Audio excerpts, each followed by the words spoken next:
El PIT-CNT se prepara para tener su congreso y, según dijo, pondrá el foco en el trabajador. Y todavía hay repercusiones de lo que fue el acto del 1 de mayo con una serie de planteos, hablando también de la pobreza infantil, de la reducción de la jornada laboral, entre otros puntos. De eso estaremos hablando esta noche con Marcelo Abdala. Y también en el segundo tramo del programa estaremos recibiendo a Eduardo Rubio, uno de los candidatos a la Intendencia de Montevideo. Bienvenidas, bienvenidos. Así comienza el lado B. La situación del país y la economía nacional no soporta o no es de imaginarse nuevos tributos. Eso es algo que lo planteamos en campaña y lo planteamos ahora. Ahora, es legítimo escuchar planteos concretos para analizar y para llevar a ese diálogo.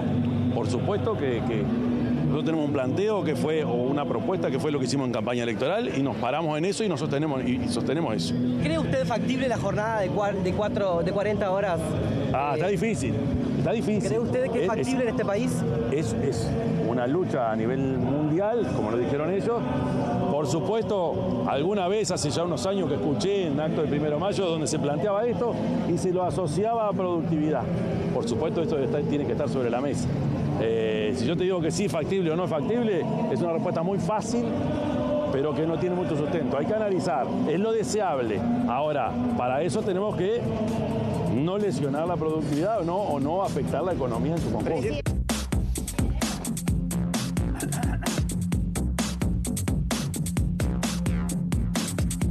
Y de varios temas vamos a hablar esta noche en vivo, aquí en Lado B, en la pantalla de TV Ciudad, precisamente con Marcelo Abdala, el presidente del PIT-CNT. Marcelo, un gusto recibirte. ¿Cómo estás? Un gustazo para mí estar aquí. Bueno, varios temas el otro día se hablaron en el acto, ¿no? Ahí escuchamos al presidente de la República haciendo como esa especie de devolución. Empiezo por lo de la pobreza infantil, que es un tema que nos interpela a todos, ¿no? Allí estuvo presente en el acto. Más allá de la responsabilidad que uno entiende puede llegar a tener el gobierno de turno, te pregunto, ¿cuál puede llegar a ser el aporte de la central sindical en este tema tan delicado? Bueno, en primer lugar, que para resolver los problemas no hay tema tabú. Yo he dicho que del mismo modo que, a pesar de que a nivel preelectoral el gobierno anterior dijo que no iba a tocar la estructura tributaria, pero de hecho una de las primeras medidas que tomó fue eliminar la devolución de 2 puntos del IVA que la gente tenía por utilizar su tarjeta de débito, o cambió la forma de cómputo de las bases de prestaciones que tienen que ver, digamos, con de qué manera se liquida el IRPF en el salario, generando la condición de que desde los salarios se aportara más y, en definitiva, tocó en cierta medida la tributación. El movimiento sindical hace un planteo de que en aras de un objetivo nacional con vastísimos consensos, que permita erradicar la pobreza infantil, bueno, tenemos que mirar la cúspide de la pirámide de ingresos en el país y, efectivamente, en tanto y en cuanto el 1% más rico de la sociedad uruguaya captura el mismo ingreso que el 50% de la población del país y que además tiene alrededor de un 80% de la riqueza financiera, bueno, es posible pensar en un tributo que esté destinado estrictamente a abatir la pobreza infantil y, con una política absolutamente enérgica, tener, digamos, toda una línea que permita resolver este problema. Y una medida de ese tipo tendría todo el respaldo del movimiento obrero, porque, en definitiva, es una cuestión que nos interpela a todos. Este es un país de rentas medias, yo digo que es un país rico. Aquí logramos exportar alimentos para más de 30 millones de personas, y si así fuera el caso, bueno, no puede ser que en un país como el nuestro haya pobreza, y menos aún pobreza infantil. Por eso, de alguna manera, el PIT-CNT ha hecho el 1 de mayo un llamado ético, un llamado político para encontrar formas de resolver una cuestión que nos interpela a todos. Ahora, tomo esto que decís, ¿no? De cargar con esos tributos a ese 1%, a los que más ganan, ¿no? Dicho de otra manera. Pero eso no choca con lo que ha planteado el gobierno mismo en la campaña de no agregar impuestos, de no cargar tributos. ¿Cómo lo tomás eso? Es que para mí la carga mayor que tiene la sociedad uruguaya es convivir con la pobreza y con la pobreza infantil. La verdad que nosotros nunca hemos tenido un tabú con respecto a la cuestión de la política tributaria. y consideramos que la mayoría de los ingresos del Estado está parado en impuesto al consumo, como el IVA, que es un impuesto sumamente eficaz para su recaudación, porque cualquier cosa que compre una uruguaya, un uruguayo lleva su porcentaje de IVA, pero es un impuesto absolutamente regresivo, porque está cargado básicamente en la gente que tiene ingresos fijos y se consume todo su ingreso. Aquellos sectores, digamos, que tienen capacidad de ahorro o inversión no pagan IVA por todo su ingreso. Entonces, la idea nuestra es aliviar el peso de los impuestos en los sectores más vulnerados y cargar más en los sectores más enriquecidos. Entonces, para mí no es un tema tabú y perfectamente esto puede convertirse en una política pública, porque creo que hay un bien superior, que es justamente erradicar la pobreza infantil. Esto lo hablé contigo ya en más de una ocasión. El PIT-CNT lo viene planteando desde hace tiempo, la reducción de la jornada laboral. Lo llegué a hablar mucho también con el doctor Juan Razo, ¿no? Grado 5, catedrático experto en Derecho Laboral. Él, recuerdo que en un momento me decía que él veía posible de que en Uruguay fuera precisamente a ese modelo. Hay sectores acá en nuestro país que ya lo vienen aplicando. ¿Vos creés que hoy está planteado el escenario como para poder avanzar en esta propuesta?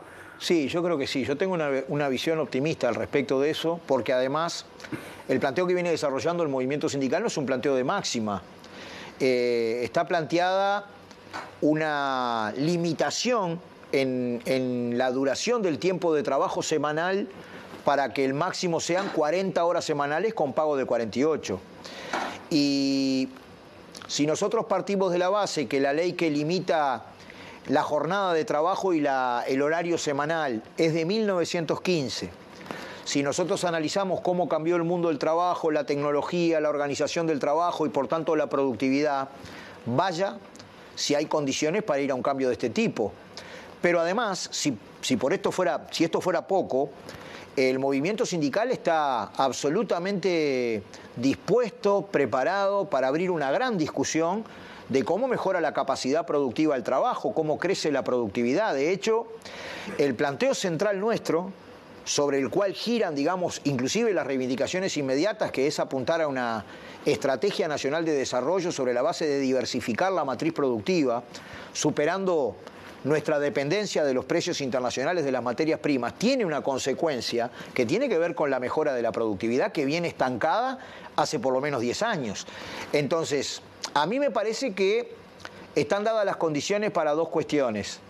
En primer lugar, que el Poder Ejecutivo acepte, digamos, la propuesta del PIT-CNT de instalar este punto en el Consejo Superior Tripartito, que es el ámbito de la gobernanza de las relaciones laborales, que de allí se desarrolle un diálogo, una discusión. Sabemos que tenemos puntos de partida diferentes con el sector empleador, pero que de esa discusión surjan insumos que eventualmente luego se puedan convertir en estos años, digamos, en un proyecto de ley, y que eso implique un avance para toda la sociedad uruguaya, porque la evidencia científica, la evidencia empírica, lo que te dice es que cuando tú vas a una reducción del tiempo de trabajo significativo, genera condiciones para mejorar la productividad, mejora la salud laboral de las trabajadoras y los trabajadores, permite compartir en mejores términos, digamos, las labores no remuneradas de cuidados entre el varón y la mujer, tiende a generar un estímulo para reducir la brecha de género desde el punto de vista de que no pasa a ser una condición tan fundamental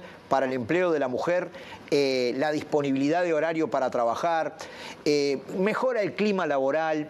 Yo creo que inclusive permite ahorrar costos de las empresas. Si tú analizás que a veces las empresas están abiertas y por tanto de por sí pagan luz, pagan un montón de cosas solamente por estar abiertas, yo creo que se podría generar esa condición a partir de un diálogo franco, una negociación franca, y que obviamente el Poder Ejecutivo tome la iniciativa de enviar un proyecto de ley al Parlamento. Otro tema importante de nuestro país, la seguridad social, ¿no? El gobierno convocó a este diálogo, el diálogo social. ¿Con qué expectativa va el PIT-CNT después de todo lo que pasó, ¿no? Con la juntada de firmas, que no salió en la elección, al final no se terminó aprobando? ¿Cómo van ustedes a este diálogo?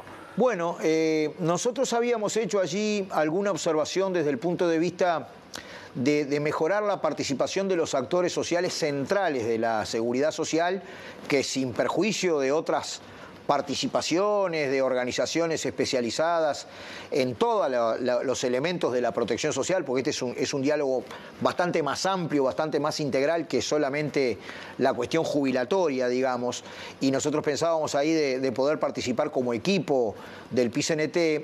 En realidad tenemos una expectativa importante, digamos, ¿no? Principalmente que tú tenés dos caminos. Si tú querés generar una protección social y una seguridad social sustentable en el tiempo, hay dos maneras.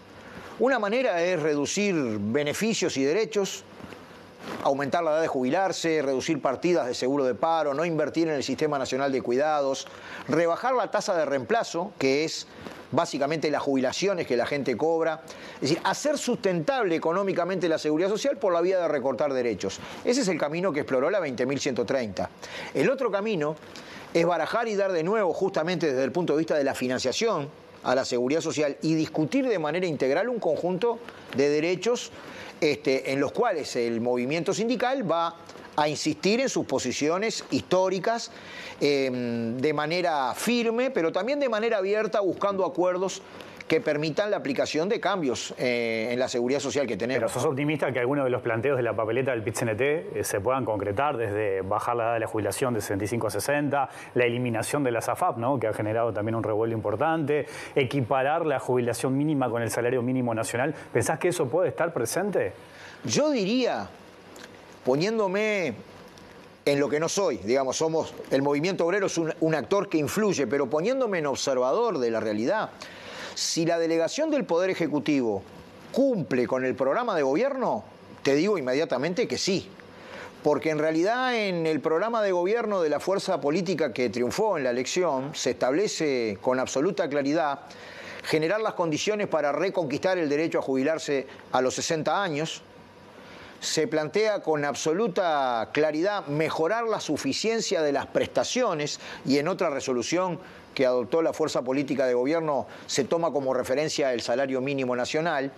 Y si bien no se dice, como sostenemos nosotros, eliminar las AFAP, se dice sí eliminar el lucro financiero de la seguridad social. Hay que ver cómo.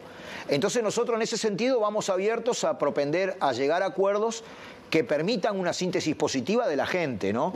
Porque nosotros tenemos alguna evidencia, en primer lugar, de que la mayoría de la población realmente estuvo contraria a la ley 20.130 y que la mayoría de la gente ve con simpatía los puntos de vista del PIT-CNT, solamente que probablemente hubieron sectores que discreparon con que esos puntos estuvieran en la Constitución de la República. Pero eso no está en juego ahora en el diálogo social. Lo que está en juego es poder consensuar elementos que se vean reflejados en una ley que no es la misma herramienta, ¿no? Ahora, volviendo al discurso del 1 de mayo, ¿no?, al acto, desde la oposición hubo críticas, ¿no? Se dijo, entre otras cosas, que era un discurso sesentista, que hubo mucha crítica del gobierno anterior y no a este de Yamandu Orsi. ¿Cómo tomás eso?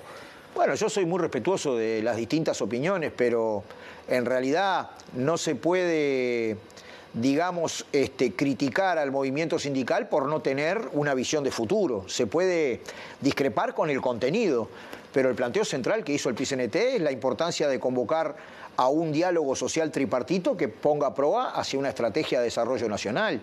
En un mundo que ahora está convulsionado, es el choque de placas tectónicas frente al ya a esta altura inexorable declive económico de Estados Unidos y al ascenso de China y también de los BRICS, de la India, de Rusia, de Brasil, digamos, en un mundo más multipolar, que por un lado genera enormes problemas desde el punto de vista de cómo se transita hacia una nueva división internacional del trabajo, pero también abre un espacio de oportunidades para América Latina y para su reindustrialización.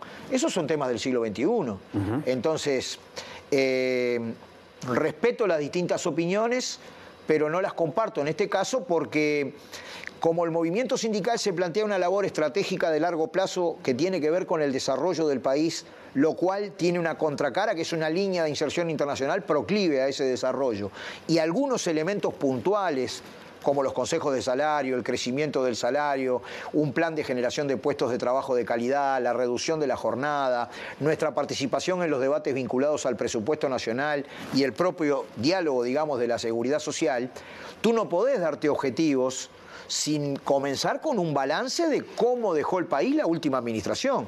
Y la verdad que los datos son duros y efectivamente nosotros teníamos que hacer el 1 de mayo un balance de cómo finalizó la aplicación de lo que hemos llamado el modelo de la desigualdad, que realmente fue muy perjudicial para el pueblo trabajador. El otro día, ya en el cierre, Marcelo, el otro día vos en tu cuenta de X le respondiste al expresidente Mujica, que había dicho que, bueno, que el PIT-CNT había estado de guampas caídas en el periodo anterior, que no había hecho determinados paros. Vos enumeraste algunas cosas que había hecho la central sindical. Hoy, con el paso de las horas, ¿cómo tomás esa crítica? Nosotros no queremos profundizar, digamos, la polémica con Mujica. De hecho, hoy tuvimos una reunión importante del secretariado del PIT-CNT y el tema quedó por esa. Ya dimos nuestras opiniones. Hay estudios, digamos, que analizan los diferentes índices de movilización, o algunos le llaman conflictividad de lo que ha hecho el movimiento sindical. Es absolutamente notorio para todo el mundo que el movimiento obrero estuvo altamente movilizado durante los 5 años, digamos, del periodo anterior. Pero bueno, de alguna manera hemos dicho lo que pensamos y nos parece que es momento de poner un punto final en esta cuestión y poder concentrarnos en lo importante, digamos, ¿no? No tenemos derecho, no podemos, digamos, en un país que tiene alrededor de 550.000 personas que ganan menos de 25.000 pesos, que todavía a esta altura del siglo XXI tiene un 23% de informalidad, que al norte del Río Negro los problemas de abatir el desempleo estructural son aún más graves, un país que no logra con su matriz productiva dependiente generar la buena vida de 3,5 millones de habitantes. No tenemos derecho a perdernos en este tipo de discusiones y sí a concentrarnos en lo central, que es cómo convocamos las mejores energías del país. El gobierno parece ver con buenos ojos la propuesta que hizo el PIT-CNT de un diálogo social para el desarrollo. En las conversaciones nuestras con el sector empleador también los encontramos receptivos a esta idea. Bueno, hay que, en este momento tan difícil de la humanidad y de la región, ponerse las pilas a una estrategia que creo que es lo central y es lo que de hecho va a estar en la elaboración, en la discusión del propio Congreso del PIT-CNT como un elemento cardinal de la estrategia del movimiento. Que será este mes de mayo, además, el Congreso. Sí, ¿no? 22, 23 y 24 de mayo, el Congreso Nacional Ordinario del PIT-CNT con más de casi 1.200 delegados titulares y otro tanto de suplentes, y en donde el ámbito de mayor amplitud y democracia del movimiento sindical va a poner prueba a la estrategia, digamos, de cómo nos vamos a mover en estos años. Gracias, Marcelo. Un gusto, como siempre. Un gustazo. Hacemos una pausa, cambiemos de tema. Hay más lado B aquí en la pantalla de Teleciudad.